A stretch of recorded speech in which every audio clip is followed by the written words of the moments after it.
श्री गणेशाय नमः। श्री सरस्वत्यै नमः। श्री गुरुभ्यो नमः। श्रुतिस्मृतिपुराणानाम् आलयं करुणालयम् नमामि भगवत्पादं शङ्करं लोकशङ्करम्।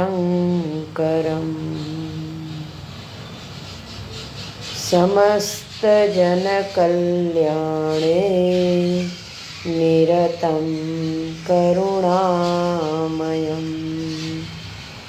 नमामि चिन्मयं देवं सद्गुरुं ब्रह्मविद्वरम् सद्गुरुं ब्रह्मविद्वरम्। यस्य पादप्रभाध्यस्तः प्रपञ्चो भाति भासुरः तमहं सद्गुरुं वन्दे पूर्णानन्दं चिदात्मकम्। श्रीहरिं परमानन्दम् उपदेष्टारमीश्वरं व्यापकं सर्वलोकानां कारणं तं नमाम्यहम् कारणं तं नमाम्यहम्। हरिओम। कल की कक्षा में हम लोगों ने देखा कि ये जो द्वैत प्रपंच है, इस द्वैत प्रपंच को अब बाधित करने की प्रक्रिया चल रही है। यानी आगे का जो पूरा ग्रंथ है अब धीरे धीरे प्रौढ़ होता जा रहा है। तो उसी प्रौढ़ता में हम लोग प्रवेश कर रहे हैं, यथामति यथाशक्ति यथा समय। तो कल हम लोगों ने देखा कि यदि प्रपंच है तो उस प्रपंच में ब्रह्म से अतिरिक्त कुछ है क्या। तो उन्होंने बढ़िया दृष्टांत दिया कि जिस प्रकार से रस्सी पे सर्प मालूम पड़ता है, लेकिन सच बात है कि वहाँ सर्प कभी था ही नहीं और आ गया, और जैसे ही बोध हुआ वह चला गया। आया भी और गया भी। अज्ञानता के कारण आया और ज्ञान होने पर गया। तो जब अज्ञान था तब भी नहीं था, और जब ज्ञान हो गया तब तो चला ही गया। इस दृष्टांत को इसी दृष्टांत के द्वारा इस पूरे जगत को, चतुर्दश भुवनात्मक जो लोकांतर है जिसमें हम गति करते हैं, कर्मानुसार फल के लिए चिंतित होते हैं, उन समस्त को उन्होंने कहा यह सारा का सारा जो आकार प्रकार है उसी ब्रह्म में है और ब्रह्म से व्यतिरिक्त कुछ भी नहीं है। हम अन्य ग्रंथों को पढ़ेंगे, वहाँ भी यही होगा कि सभी में मैं ही हूँ, सभी में। गीता जी में जैसे भगवान जी बोलते हैं कि अगर पृथ्वी में देखा जाए तो उसके में तन मात्रा के रूप में मैं हूँ। फिर ये सारा का सारा विश्व रूप जो अपना दिखाए तो मैं ही हूँ, मैं ही हूँ। तो सब जगह अपना अगर हम उन सारे प्रकरणों को याद करें तो भगवान यही बता रहे हैं, केवल और केवल चेतन सत्ता ही है। उसको हम लोग आगे अब देखते हैं इसी ग्रंथ के आधार पर।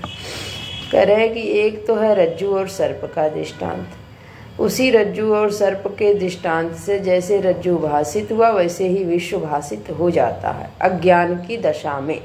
लेकिन जैसे बोध की दशा में सर्प चला जाता है, वैसे ही जब ज्ञान हो जाता है, बोध हो जाता है, तो विश्व चला जाता है।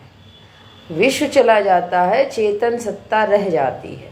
जैसे रस्सी रह जाती है वैसे चेतन सत्ता अधिष्ठान तत्व रह जाता है। उसको 45वें श्लोक में हम लोग कल देख रहे थे, यहीं पे कक्षा पूरी हुई थी कि उपादान प्रपंचस्य ब्रह्मणः न अन्य विद्यते। ब्रह्म ही है, ब्रह्मण यानी ब्रह्म का ही ये सारा पसारा है। सारा प्रपंच जो है प्रपंच के रूप में दिख रहा है। सच बात है, प्रपंच के रूप में वही ब्रह्म ही अपने आप को प्रस्तुत किए हुए हैं। प्रपंच कुछ अन्य नहीं है। तो इसलिए ब्रह्म एव अस्ति न इतरत च, दूसरा कुछ भी नहीं है।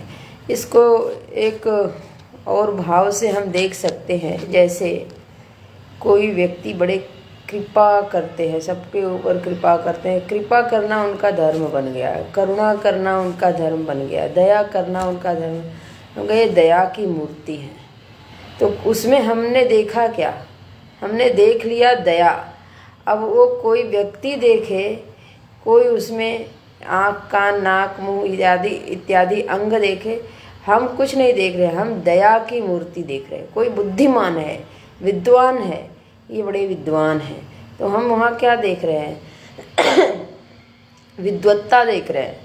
कोई महात्मा है, संत है, इनमें ये संत वेश में ही नहीं है बल्कि इनमें संतत्व स्थित है। तो संत के जितने सारे लक्षण हैं उन सारे लक्षणों को हमने वहाँ देखा। ठीक ऐसे ही जब ज्ञानमयी दृष्टि प्राप्त होगी, इसी में आएगा ये श्लोक, ज्ञानमयी दृष्टि से ही पूरा प्रपंच मिथ्या होगा। तो जब ज्ञानमयी दृष्टि होती है तो ज्ञान के चश्मे से जब हम देखना शुरू करते हैं तो सर्वत्र वो ज्ञान स्वरूप जो तत्व है वही दिखता है। त्रिगुण के दृष्टि से देखें तो कोई राजसिक, कोई तामसिक, कोई सात्विक है। तो जैसा हम जितनी हमारी समझ बढ़ती है उस समझ के अनुसार जब हम देखना प्रारंभ करते हैं तो तदनुरूप हम इस जगत की व्याख्या करते हैं। जैसा विज्ञान में वैज्ञानिकों ने व्याख्या किया, सब ऊर्जा का ही रूप है, ऊर्जा का ही रूपांतरण होता रहता है। तो ये हमारी बौद्धिक क्षमता है कि हम अपनी बुद्धि के अनुसार कितना ज्ञान को अर्जित करते हैं और तदनुरूप इस सृष्टि को कैसा देखते हैं। वैसे ही जब हम अद्वैत की तरफ बढ़ते हैं, हम मुमुक्षु हैं, ये तो मुमुक्षु के लिए ग्रंथ है। तो जब हम मुमुक्षु हैं और मोक्ष मात्र की इच्छा है, और मोक्ष भी कौन सा? तो कैवल्य मोक्ष। हम अपने स्वरूप में प्रतिष्ठित होना चाहते हैं जो सच्चित आनंद स्वरूप है। तो वो सच्चित आनंद स्वरूप जब हम प्रतिष्ठित होना चाहते हैं, तदनुरूप ही हम अपने बुद्धि को प्रशिक्षित करेंगे, वही ज्ञान हम अर्जित करेंगे, उसी को सीखने का, समझने का, उसी के अनुसार युक्ति तर्क करने का अभ्यास करेंगे। तो ये सारी स्थितियाँ जैसा श्रुति कहती हैं, हमारा बुद्धि उसी दिशा में प्रशिक्षित होता चला जाएगा। और जब प्रशिक्षित हो जाएगा तो इसी प्रपंच को हम किस रूप में देखेंगे? ब्रह्म एव अस्ति, ब्रह्म ही है। क्योंकि ब्रह्म का जो लक्षण है वो हमको सब जगह दिखता है। तो सदंश रूप से जड़ में भी दिखता है। अगर वहाँ हमको ज्ञान की अभिव्यक्ति ना मालूम पड़े तो सत रूप में वो है कि अभिव्यक्ति तो हम मना नहीं कर सकते हैं। तो सदंश रूप से वहाँ भी है, तो सत रूप से है तो चित रूप से भी होगा ही। सच्चित आनंद, जिसकी अभिव्यक्ति हो रही है उसको हम पकड़ लें, उसी के आधार पर हम ब्रह्म का अन्वेषण करें। तो सत चित आनंद, ये कहाँ कहाँ किसकी प्रधानता है, किसकी किसकी न्यूनता है। इस प्रधानता न्यूनता, कहाँ पे आनंद की प्रधानता है, कहाँ न्यूनता है, कहाँ चित की प्रधानता है, कहाँ सत की। लेकिन ये तीनों चीज़ें हमको पूरे प्रपंच में मिल जाएगा। जब ये मिल जाएगा तो इसका मतलब है जब ये सब जगह स्थित है तो उसको और अधिक, यानी अपनी समझ को और अधिक हम परिष्कृत करें, शुद्ध करें, तो हमको केवल और केवल वो प्रपंच ब्रह्ममय ही दिखेगा। तो जिसको कहते हैं तुलसीदास यह चिद विलास जग बूझत बूझत बूझे, यानी यह चिद विलास चिद मात्र का, चैतन्य मात्र का विलास है, उन्हीं का ही प्रसार है और किसी दूसरे का है नहीं। तो तस्मात् सर्व प्रपंच अयम, यह प्रपंच जो सब है ब्रह्म एव अस्ति न च इतरतः, दूसरा कुछ भी नहीं है। आगे हम देखते हैं आज का श्लोक 46वां। जो 46वां श्लोक है, भेदभाव जो हमको दिखता है उसकी असत्यता का द्योतन करता है, उसकी असत्यता के बारे में प्रकाश डालता है कि भेदभाव अगर दिख रहा है तो ये हमारी अज्ञानता है, नासमझी है, और इस तरह से हम विचार करें तो हमारी अज्ञानता दूर होगी। व्याप्य व्यापकता मिथ्या सर्वमात्मेति शासनात् इति ज्ञाते परे तत्वे भेदस्यावसरः कुतः। व्याप्य व्यापकता मिथ्या सर्वमात्मेति शासनात् इति ज्ञाते परे तत्वे भेदस्यावसरः कुतः।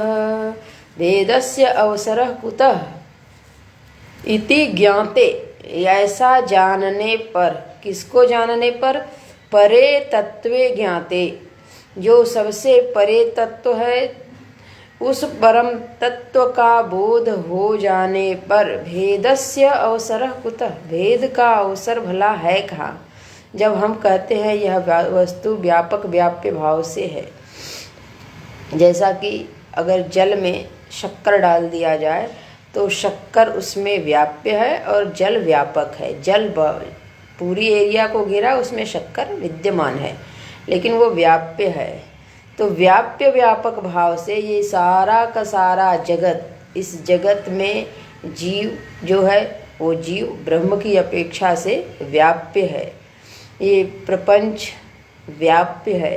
तो कह रहे ये व्याप्य व्यापक भाव भी प्रारंभिक कक्षा की बातें हैं, शुरुआत में बताई जाती हैं, ताकि हम पहले प्रपंच तो समझें, और प्रपंच को समझेंगे तभी हम ये समझ पाएंगे कि ये जो जिसको हमने अभी तक समझा है, अब इसी के बारे में बताया जा रहा है कि यह जो चीज़ है ये सत्य नहीं है, और यह जो चीज़ है जैसा कि हम मानते हैं कि यह मैं हूँ, यह मेरा है, यह इस रूप में अब जानने का नहीं है। ये केवल और केवल अहम तत्व ब्रह्म तत्व का ही स्वरूप है।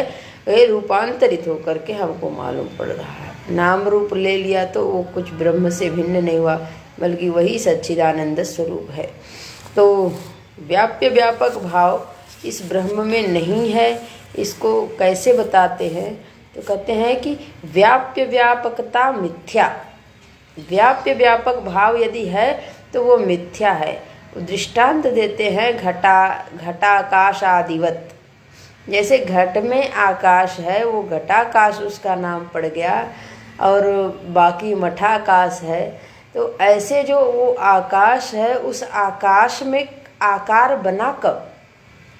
आकाश में ही जब हमको आकार बनाना था तो हमको मिट्टी रूपी उपादान लेने की आवश्यकता क्यों पड़ी? हम मिट्टी का उपादान ले रहे हैं, मिट्टी को ले रहे हैं, और फिर मिट्टी को एक विशेष प्रकार से तैयार कर रहे हैं, फिर उसको एक आकार बना करके घेर रहे हैं, और घेरने के बाद करें ये घटाकाश है। ये अपने कमरे का जो आकाश है, हमने चार तरफ दीवार खड़ा कर दिया, फिर कह दिया ये आकाश कमरे का आकाश है, कमरे से अवच्छिन्न हो गया, परिच्छिन्न हो गया। तो जब ये हम व्यवहार करते हैं आकाश की परिच्छिन्नता पर, तो कहते हैं आकाश तो तब भी परिच्छिन्न नहीं हुआ जिस समय दीवाल है, और जब दीवाल नहीं था तब तो नहीं था। तो ठीक ऐसे ही आकाश सर्वत्र है, सर्वव्यापक है, केवल हमारी कल्पना में कल्पितत्वात् असद इति अर्थः। कह यह हमारी कल्पना में है कि घटाकाश है, ये महलाकाश है, ये मठाकाश है इत्यादि। तो जो ये आकाश हमारे कल्पना में परिच्छिन्न हुआ, सच बात है आकाश तो सर्वम है। ठीक ऐसे ही हम देखें तो वो आत्मदेव सर्वत्र हैं। कैसे? सर्वम आत्मेति शासनात्। सर्वत्र शासन किसका है? शासन करते हुए कोई दिखता तो है नहीं, लेकिन शासित होते हुए सबको देखा जा रहा है। सूर्य, चंद्रमा, वायु, वर्षा, ऋतुएं, काल, सब, यहाँ तक कि हमारा जो शरीर है इसका भी अपना नियत शासन है कि ये बाल्यावस्था से युवावस्था और जरावस्था की तरफ गमन कर रहा है। तो इसका भी अपना शासन है। ये सुबह जैसे दिन में जागता है, रात्रि में सोता है, या जिसके नियम दिनचर्या इससे ऐसी नहीं है, बदली हुई है, तो भी इसको 24 घंटे में 8 घंटे 7 घंटे की नींद तो चाहिए, आराम तो चाहिए। वो शासन किसका है? फिर इसको काम भी चाहिए, ये जगता भी है, काम भी करता है। मन को सोचने का, मन ही मनन कर सकता है, दूसरा कोई मनन नहीं कर सकता है। बुद्धि ही निर्णय ले सकती है और दूसरा कोई इस शरीर का अंग निर्णय नहीं ले सकता। नेत्र ही देख सकता है, दूसरा कोई अंग देख नहीं सकता। वाणी ही बोल सकती है, दूसरा कोई अंग बोल नहीं सकता है। और नासिका, घ्राण इंद्रिय ही गंध ग्रहण कर सकती है। ये सारा का सारा जो नियम है, इसको किसने बनाया है? शासित होते हुए देखने के कारण कोई शासक है, जो हमें भले न दिखता हो लेकिन है, और उसकी शासन व्यवस्था में सारे अंग प्रत्यंग, इस जगत का सारा हिस्सा कार्य कर रहा है। किस मौसम में कौन सा फल आएगा, किस मौसम में कौन वृक्ष हरे भरे होंगे, पतझड़ का मौसम कब आएगा, इत्यादि। ये सारे जितने नियम हैं, इस नियम को देख करके हम अनुमान करते हैं कि शासक है। और जब शासक नहीं दिखता है तो वो जो सर्व जगत का मालिक है, इस जगत का जो मालिक है वही शासन कर रहा है। और वो जगत का जो मालिक शासन कर रहा है वो सब पर शासन कर रहा है। सर्वम शासनात् आत्मेति, उसी को हम आत्मा कहते हैं। और उसी आत्मा को, यहाँ तक की बात बन जाए चिंतन में तो बोलते हैं उसी आत्मा को अहम कहते हैं, और उसी आत्मा को, उसी अहम को ब्रह्म कहते हैं। ये सब एक ही अर्थ है, एक ही वस्तु है। इसलिए जब हम अहम पर चिंतन कर, हम ब्रह्म पर चिंतन करते हैं तो कभी कभी नहीं घबराते हैं। आत्मा पर चिंतन करते हैं तब भी नहीं उतना घबराते हैं। लेकिन जब अहम पे कहा जाता है तो हम एकाएक होता है कि यह कैसे, इसको समझना चाहिए। और जो ब्रह्म है, जो आत्मा है, वही मैं अहम है, और उसी का शासन सर्वत्र है। उस अहम को इस देह से अवच्छिन्न अहम में जो बैठ करके बोल रहा है, उसमें अहंकार की और शुद्ध अहम की पहचान करना ही हमारा कार्य है। तो जो अहंकार है और जो शुद्ध अहम है, शुद्ध अहम की बात की जा रही है। शुद्ध अहम का शासन सर्वत्र है, ना कि अहंकार का। जो महत तत्व के बाद उत्पन्न हुआ, महत तत्व का कार्य है अहंकार, और जो शुद्ध अहम है वो महत तत्व का कारण है। महत तत्व से ऊपर है प्रकृति, प्रकृति से ऊपर है आत्मदेव। तो आत्मदेव का शासन सर्वत्र है, और वो शासन के लिंग से ये पहचाने जाते हैं, जाने जा रहे हैं कि कहीं व्याप्य व्यापकता भाव जो है ना वो मिथ्या है, बल्कि वही सर्वत्र है और दूसरा कोई है नहीं। ऐसा जानने पर जब एक शासक ही है और वो शासन कर रहे हैं, तो ऐसे शासक में भेद का अवसर कहाँ है? क्योंकि जब वो शासन करते हैं तो सब उनके अनुकूल हैं। जैसे हमारा अपना अंग इस शरीर की सेवा करते हुए भी ये भाव नहीं रखता कि हम इस शरीर की सेवा कर रहे हैं, बल्कि लगता है हम अपनी ही सेवा कर रहे हैं। तो ऐसे जब सर्वत्र एक भाव है, एकता के कारण वो तत्व एक है, और उस एक तत्व का, उस परम तत्व का बोध हो जाने पर भेदस्य अवसरः कुतः, भेद का अवसर भला कहाँ है? शरीर के अंगों में भिन्नता होने से कार्यों में भिन्नता है, लेकिन जब कार्य करते हैं तो मैं ही कर रहा हूँ, ऐसा एकत्व बोध होता है। तो अब ये एकत्व की तरफ जब हम जा रहे हैं तो ये अन्वयी पद्धति है कि सब में अब उसी तत्व को देख रहे हैं। इसके पूर्व हम लोगों ने दूसरी पद्धति देखी थी, यह मैं नहीं हूँ, यह मैं नहीं हूँ, ये नहीं, वो व्यतिरेकी पद्धति थी। अब ये है कि हम अपने में जब एक रूपता देख रहे हैं तो अन्वयी पद्धति की तरफ जा रहे हैं कि सब में वही तत्व अन्वित है, सब में वही तत्व गया हुआ है और उनके अलावा कोई दूसरा नहीं है। सर्वगत शब्द भी इसके लिए उपयुक्त है। तो ऐसे में जो सब में गया हुआ है, उस सर्वगत तत्व का सर्व जगह पे शासन है और सब उनके ही अधीन रह करके अपना उनको भाग मान रहे हैं कि यही मैं हूँ। तो ऐसे में भेद के अवसर कहाँ है? वो तत्व से भिन्न दूसरा कुछ है नहीं। इसके लिए श्रुति का दृष्टांत देते हैं कि जो हम कह रहे हैं कि व्याप्य व्यापक भाव नहीं है, एकमात्र तत्व है, तो उसके लिए कहते हैं श्रुति ने स्वयं बोला है कि जो नानात्व देखता है वह सही नहीं देखता है, और उसकी गति कहाँ होती है इसको 47वें और 48वें श्लोक में बताते हैं। ये श्रुति जो है कठोपनिषद की श्रुति है। श्रुत्या निवारितं नूनं नानात्वं स्वमुखेन हि कथं भासो भवेदन्यः स्थिते चाद्वय कारणे दोषोऽपि विहितश्रुत्या मृत्युर्मृत्युं स गच्छति इह पश्यति नानात्वं मायया वंचितो नरः, मायया वंचितो नरः। माया के द्वारा लोग वंचित हो जाते हैं किसको? तत्व को देखने में। और देखने क्या लगते हैं? नानात्वं पश्यति इह, नानात्वं पश्यति इह मायया, माया के द्वारा नानात्व का दर्शन हो जाता है, इसलिए वंचितो नरः, वो सारे के सारे व्यक्ति जो नानात्व को देखते हैं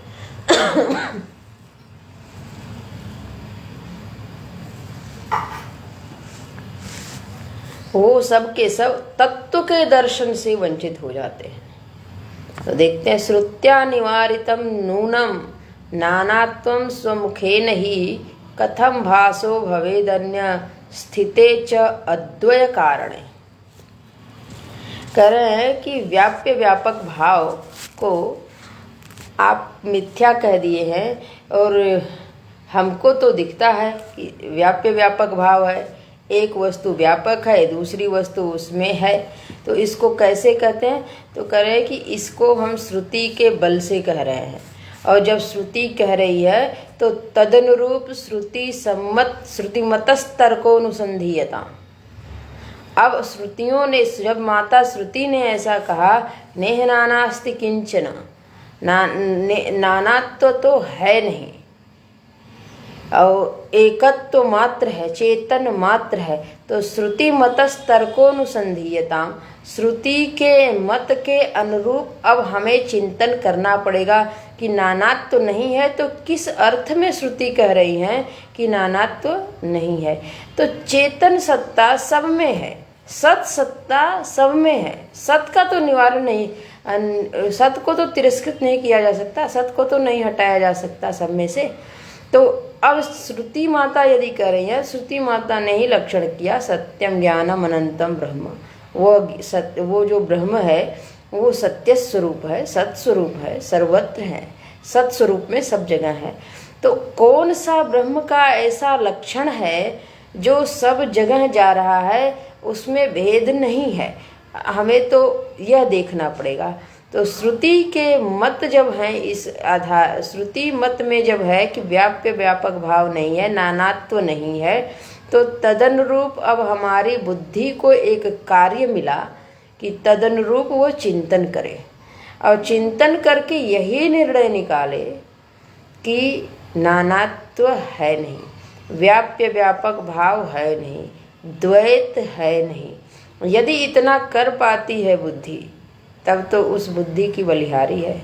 उस बुद्धि ने हमारे ऊपर कृपा की, हमें मिली, तो हमने जो उससे हमें काम लेना था सो हमने ले लिया, सो हमने कर लिया। अन्यथा बुद्धि पा के भी हम कंगाल रह गए। तो कहते हैं कि ये हम श्रुति के बल से कह रहे हैं कि नेह नानास्ति किंचना, नानात्व तो है नहीं। और नानात्वम स्वमुखेन ही, स्वमुखेन यानी श्रुत्या स्वमुखेन ही निवारितम, श्रुति ने स्वयं अपने मुख से इसका निराकरण किया। किसका? नानात्वम नहीं, नानात्व है नहीं। कथम भासो भवेदन्य, तो अब हम अन्य का वर्णन कैसे करें कि दूसरा वस्तु, दूसरी कोई वस्तु है? स्थिते च अद्वय कारणे, कारण तत्व का जब निरूपण कर रही है कि कारण तत्व अद्वय है, वहाँ पे दूसरा है नहीं, तो उस कारण तत्व के अद्वय होने पर हम दूसरे का वर्णन कर नहीं सकते हैं। और तदनुरूप अपनी बुद्धि को हम प्रशिक्षित करें, उसी के अनुरूप तर्क दें, उसी के अनुरूप चिंतन दें, उसी के अनुरूप चिंतन करें। अपने से ना हो सके तो सत्संग, शास्त्र और गुरुजनों का आश्रय लें और कहे कि जब ऐसा अद्वैत तत्व एक है तो उस अद्वैत तत्व को हम कैसे समझें। तो अद्वैत तत्व में जब प्रतिष्ठा हो जाएगी तो अद्वैत तत्व की प्रतिष्ठा के लिए कारण विचार करना चाहिए कि पृथ्वी का कारण क्या है, जल का कारण क्या है, अग्नि का कारण क्या है, वायु। ऐसे करते करते हम प्रकृति और प्रकृति के कारण पुरुष चेतन तत्व तक पहुँचते हैं।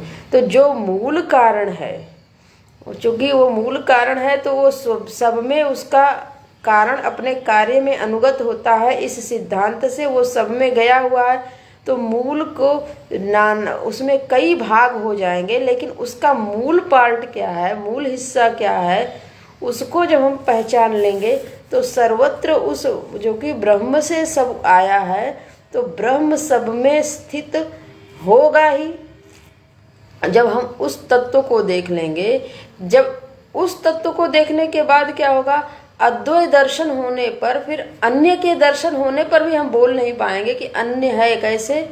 जैसे हम अभी पूर्व में बोल रहे थे कि कोई कृपा से भरा हुआ हो तो वो मनुष्य तो है, वो हाथ सारे अंगों से युक्त भी है, कदाचित वृद्ध हो या युवा हो, अवस्था भी है, किसी काल में है, किसी देश में है। ये सब कुछ होते हुए भी हम वहाँ पे देख क्या रहे, ये कृपा मूर्ति है, इनमें कृपा भरी हुई है, इनमें करुणा भरी हुई है।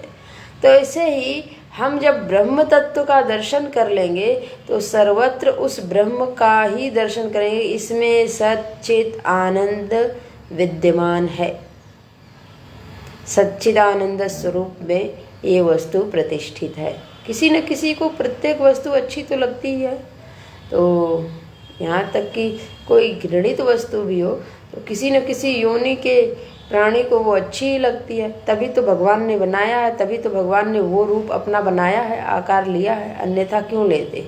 तो इस प्रकार से जो कुछ भी बना है भगवान ही बने हैं, सर्व रूप में वही है, इससे भिन्न कोई दूसरा है नहीं, क्योंकि मूल कारण में वो अद्वैत तत्व है। तो किस प्रकार से हम अन्य का निरूपण करें। तो यहाँ तक उन्होंने भेद का निरूपण किया कि भेद है नहीं, और अगर भेद हमें मालूम पड़ता है तो श्रुति भी भेद का निवारण करती है। तो अपनी बुद्धि से उस ब्रह्म तत्व का, उस अद्वैत तत्व का जो लक्षण है उसको एक जगह लिखें और तदनुरूप तर्क द्वारा चिंतन करें, विपरीत तर्क रखें कि हमारी ये अपनी अनुभूति से रखते हुए कि यह जो लक्षण बताया गया यह हम कैसे देखें कि एक ही तत्व में जाता है। तो सबसे अंतिम तत्व जो मिलेगा सत तत्व तो मिल जाएगा कि सत सब में गया हुआ है, अस्ति तत्व सब में है, अस्ति तत्व सब में है।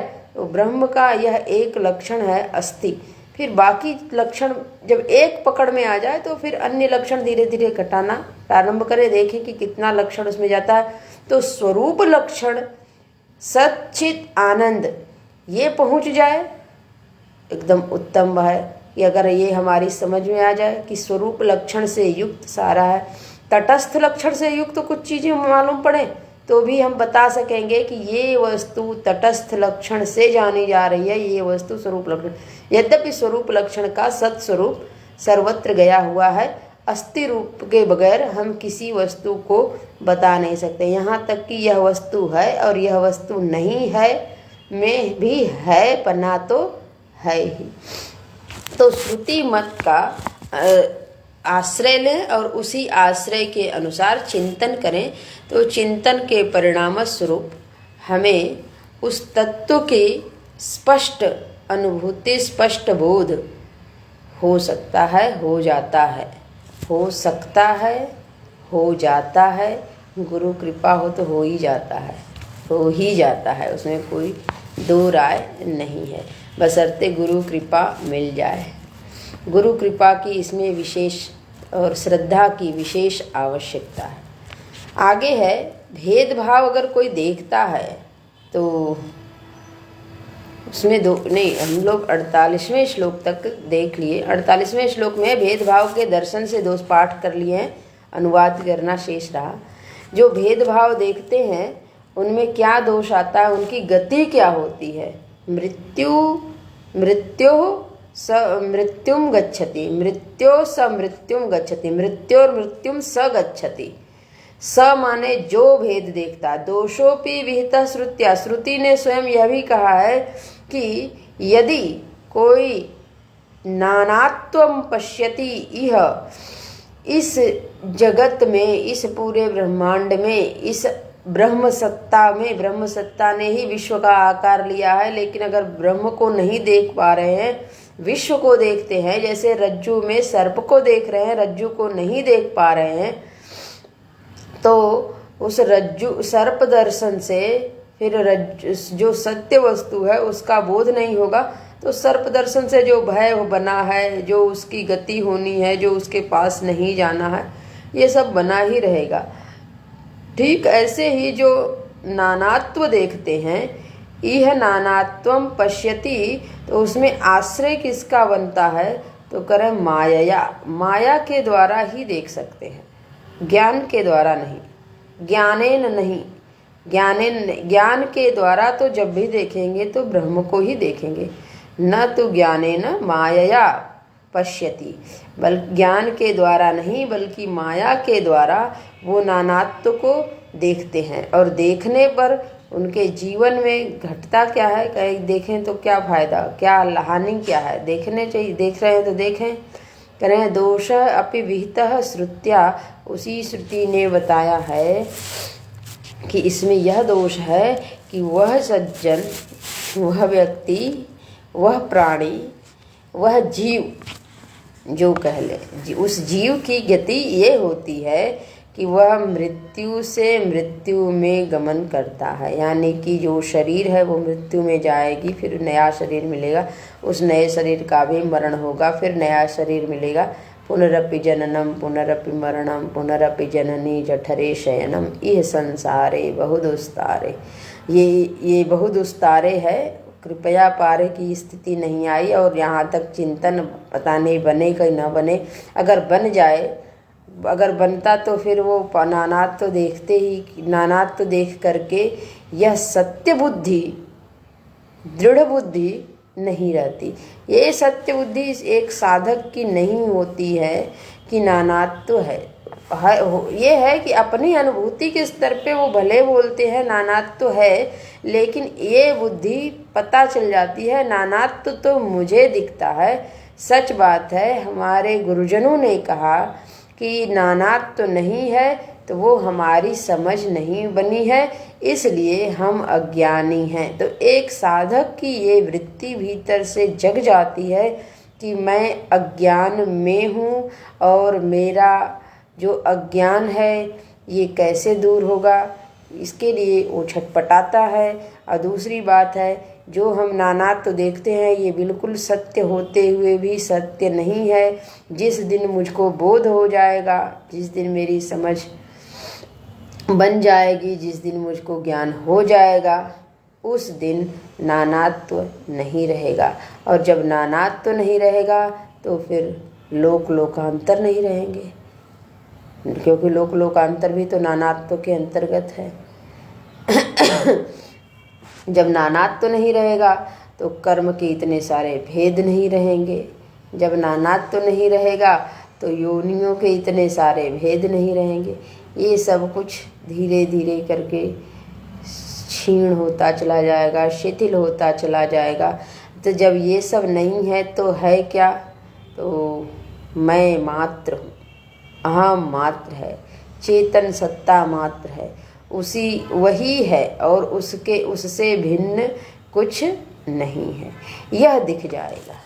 तो जन्म मरण की जो परंपरा है, वो जन्म मरण की परंपरा जब हम लोग और चिंतन करते हैं तो इसमें भी वैसे आएगा। कर्म के कारण होता है, कर्म के कारण हमको शरीर मिलते हैं, उसके ये सारा का सारा नानात्व में है और नानात्व है नहीं, वो अज्ञान के कारण है। तो सबसे पहला काम है अपने अज्ञान का निवारण। अब हम सही जाने कि क्या सही है, नानात्व नहीं है तो, और अगर हम नानात्व जान रहे हैं तो ये हमारी अज्ञानता है। और इस अज्ञानता के निवारण में लग जाए तो जैसे जैसे हमारे अज्ञान की निवृत्ति होती जाएगी, वैसे वैसे हमारे भीतर एक निर्भयता की स्थिति आती चली जाएगी। क्योंकि आगे जन्म होना नहीं है, आगे कोई कर्म फल मिलना नहीं है, आगे जीवन में दुख नहीं आना है। कोई भी शरीर मिले वो सुखात्मक और दुखात्मक होता है, वो अंत में दुख ही देता है।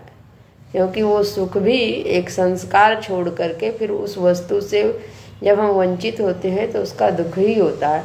तो उन सारे दुखों से निवृत्ति हो जाएगी केवल अपने आत्मानुसंधान का अन्वेषण करने से। यदि हम इसका अन्वेषण करें और उसमें कदाचित प्रतिष्ठा हो जाए तो हो जाएगी। तो नानात्व को हटाना है, नानात्व के हटाने से मृत्यु हट जाएगी। मृत्यु के हटने का तात्पर्य है जन्म मरण का चक्र हट जाएगा। और जो जन्म मरण का चक्र का बंधन टूटा, परंपरा टूटी, तो स्वरूप में जाने से ही टूटेगी। और स्वरूप में स्थिति होने पर फिर परमानंद की प्राप्ति है, और तो कुछ है ही नहीं। यहाँ के बाद एक नया प्रकरण प्रारंभ होता है, जगत की ब्रह्म रूपता। ये जो जगत है, इसके पूर्व में ये श्लोक आया था, 44वां श्लोक। रज्ज्वाज्ञानात् क्षणेनैव यद्वद् रज्जुर्हि सर्पिणे भाति तद्वत् चिति साक्षात् विश्वाकारेण केवला। यानी कि जैसे ही रज्जु का ज्ञान होगा वैसे ही सर्प बुद्धि चली जाएगी। और ठीक जैसे रज्जु का बोध हो जाएगा, ठीक ऐसे ही हमको चिति तत्व का, विश्व का आकार लेकर के वही चिति तत्व प्रकट है। यानी कि जब बोध होगा तो विश्व विश्व बनकर के भी हमको चिति तत्व के रूप में दिखने लगेगा। क्या दृष्टि होगी। ठीक ऐसे ही यहाँ पे अब 49वें 50वें श्लोक में बताते हैं और फिर दृष्टांत के साथ 51वां श्लोक देते हैं। देखते हैं। ब्रह्मण सर्वभूतानि गजायन्ते परमात्मनः तस्मादेतानि ब्रह्मैव भवन्तीत्यवधारयेत्। ब्रह्मणः सर्वभूतानि जायन्ते परमात्मनः तस्मादेतानि ब्रह्मैव भवन्तीत्यवधारयेत्। कह रहे हैं ब्रह्मणः सर्वभूतानि जायन्ते, ब्रह्मणः परमात्मनः, ये दोनों शब्द एक जगह कर लें ये तो अच्छा हो जाएगा। जो ब्रह्म है वही परमात्मा है, परमात्मा कोई दूसरे नहीं है। ब्रह्मणः परमात्मनः सर्वभूतानि जायन्ते, समस्त भूत पंच महाभूत जो कुछ भी उत्पन्न हुआ है, जायन्ते उत्पन्न हुआ है, जिनकी उत्पत्ति हम लोग वर्णन करते हैं। जब सृष्टि प्रक्रिया चलती है तो उसमें उत्पत्ति का प्रकरण श्रुति माता स्वयं प्रस्तुत करती हैं। तो कह रहे हैं कि ये जो सारे के सारे भूत उत्पन्न होते हैं, सर्वभूतानि समस्त भूत ब्रह्मणः जायन्ते, उस ब्रह्म से ही उत्पन्न होते हैं। तो जो ब्रह्म से उत्पन्न होता है तो कारण से जिस कार्य की उत्पत्ति होती है तो वो कार्य कारण से पृथक नहीं होता है, वेदांत का सिद्धांत है। तो जैसे घट, मिट्टी से घट की उत्पत्ति हुई तो घट मिट्टी से पृथक कुछ भी नहीं है। तो ऐसे में उस ब्रह्म से समस्त भूत उत्पन्न हुए हैं। तो ये सारे सभी भूत ब्रह्म से पृथक नहीं है। परमात्मना, ब्रह्म ही परमात्मा है। उस परमात्मा से, उस ब्रह्म से समस्त भूतों की उत्पत्ति हुई है। तस्मात्, इसलिए एतानि ब्रह्म एव एतानि भूतानि, ये समस्त भूत महाभूत ब्रह्म ही हैं। ब्रह्म एव भवन्ति इति अवधारयेत्, ऐसी अवधारणा, ऐसा निर्णय पक्का हो जाए कि जब ब्रह्म यानी कारण से जो कार्य उत्पन्न हुआ है, कारण से कार्य पृथक नहीं होता है, ये सिद्धांत है। अब कार्य कारण पर हम इतना विचार कर लें कि प्रत्येक कार्य को कारण से पृथक न करके एक रूप में देख लें। तो जो कारण है उसी से जिस कार्य की उत्पत्ति होती है तो उसमें कारण के गुण धर्म गए होते हैं। कारण के जब गुण धर्म गए होते हैं तो उन गुण धर्मों को हम पकड़ लें और उन गुण धर्मों के आधार पर हम देख पाएं कि कारण का यह गुण, जैसा कि हम बता रहे थे कि कारण ब्रह्म सच्चिदानंद में सत नामक गुण है, सत चित और आनंद। तो सत सब में अन्वित है।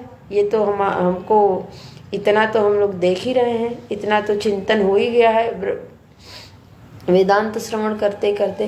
तो जो सत सब में अन्वित है, तो ऐसे ही उस कारण तत्व का गुण कार्य में जो गया हुआ है उसको देख करके अनुमान ये होगा कि जो कार्य है वो कारण से व्यतिरिक्त नहीं है, कारण से भिन्न नहीं है।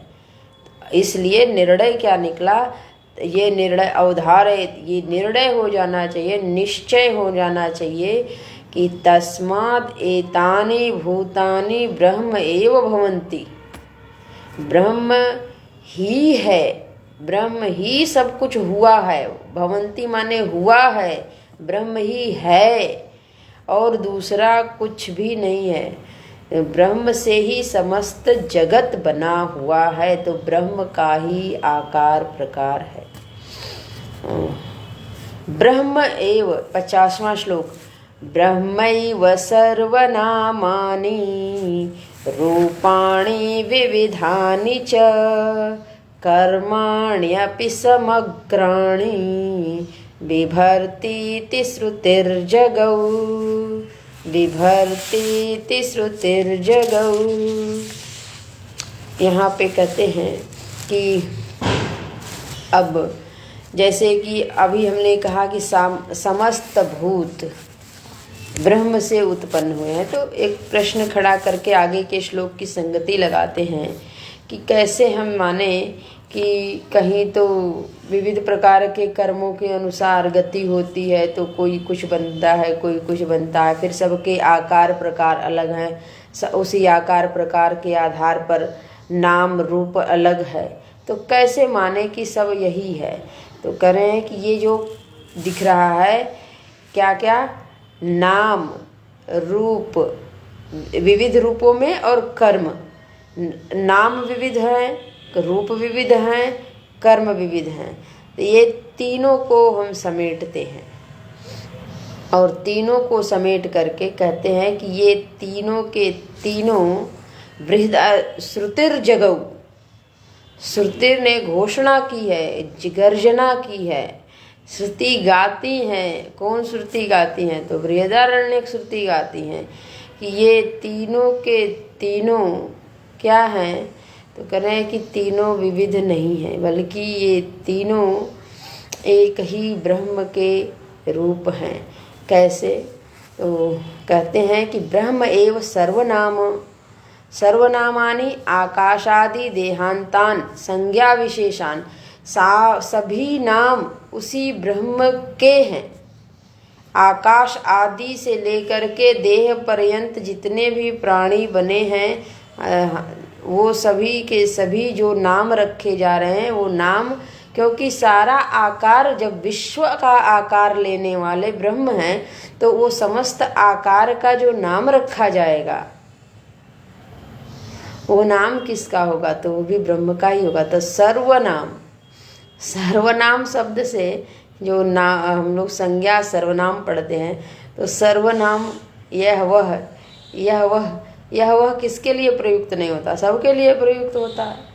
और अगर विशेष विशेष संज्ञा रख दी जाए तो इसी यही वही का तो रखा जाता है, उसी को यह वह भी कहते हैं, उसी का नाम भी लेते हैं। तो सारे के सारे नाम, आकाश आदि सबका नाम प्रभु का ही है, उस ब्रह्म का ही है और किसी का है नहीं।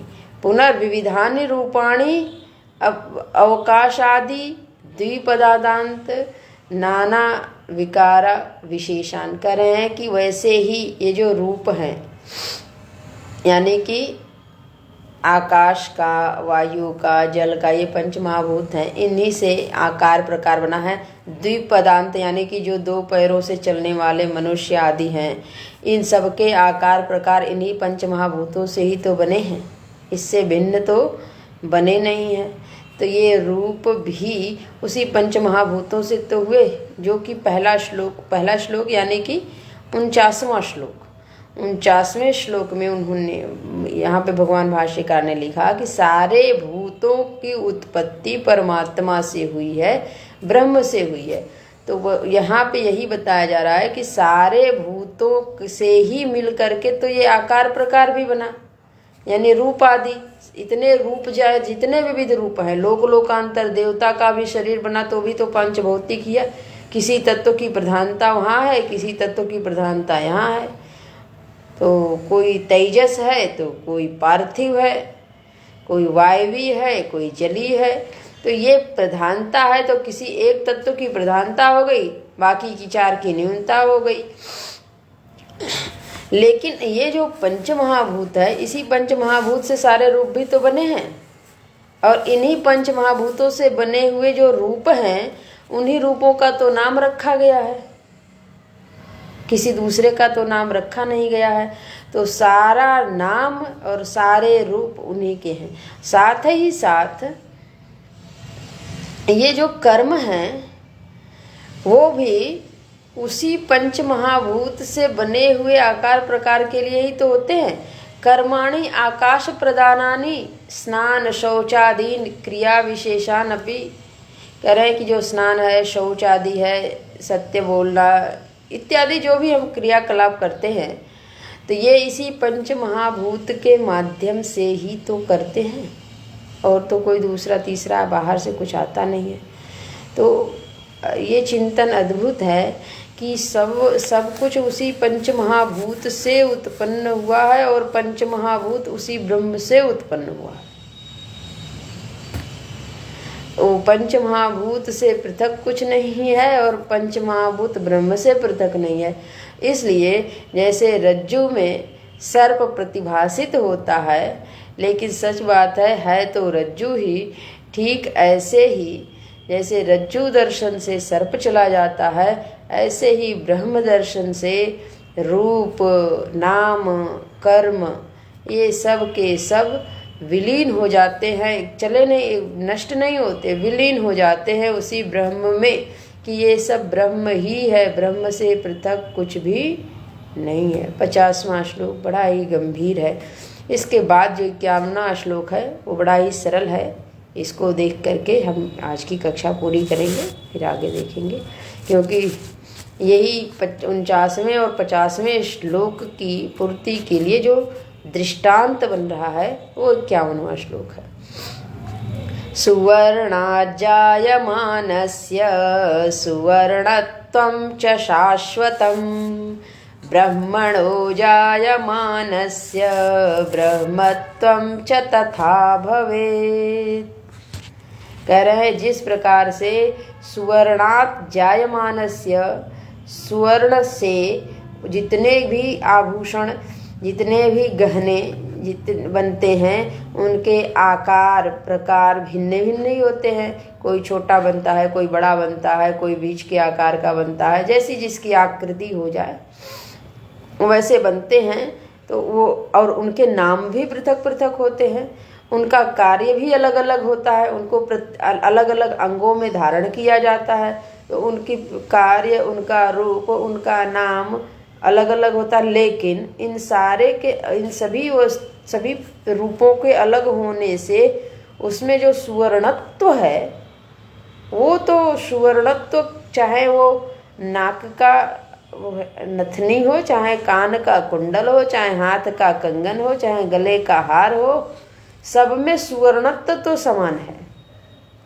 चाहे वो बिल्कुल बिना आभूषण के बना हुआ ऐसे ही स्वर्ण रखा हुआ हो, उसमें भी सुवर्णत्व है, और आभूषण बन गया उसमें भी सुवर्णत्व है।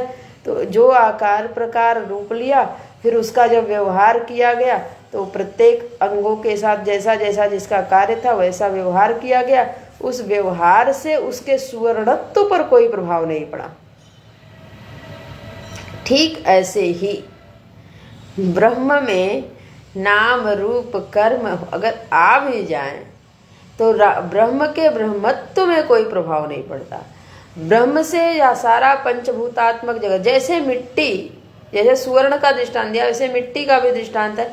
मिट्टी से ढेर सारे पात्र बने, घट बन गया, सकोरा बन गया, दीपक बन गया, इत्यादि से ये सब बन गए। लेकिन उन सब का व्यवहार अलग अलग होते हुए उसमें मिट्टी का जो तत्व है उसमें तो कोई भेद नहीं हुआ।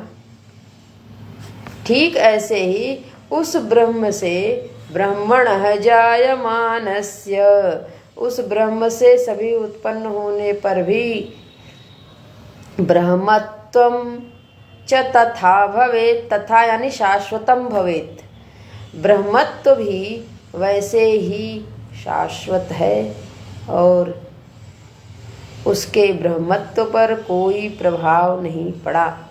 उसके ब्रह्मत्व में कोई खंडता नहीं आई कि ये इतना बन गया तो खंडित हो गया। सुवर्णत्व में भला क्या खंडता आई? अगर वो किसी भी गहने में बन गया तो स्वर्ण का जो टुकड़ा है वो छोटा बड़ा हो गया, लेकिन सुवर्णत्व कहाँ गया? सुवर्णत्व तो जैसा का तैसा, यानी ये जो जाति धर्म उसके अंदर है वो तो जैसा का तैसा बना ही रहा। तैसे